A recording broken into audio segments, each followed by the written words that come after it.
The Russian Ministry of Defense decided to gradually rearm reconnaissance squadrons of the Aerospace Forces with unmanned aerial vehicles.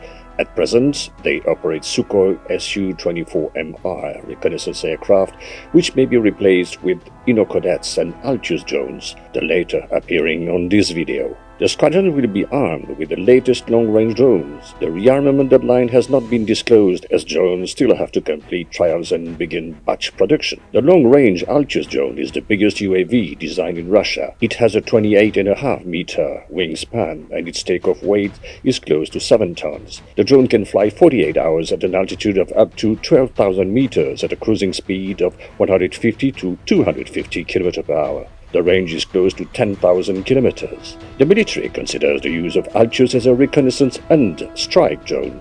In the future, it will indeed be able to strike at sea and ground targets with guided and unguided bombs and missiles.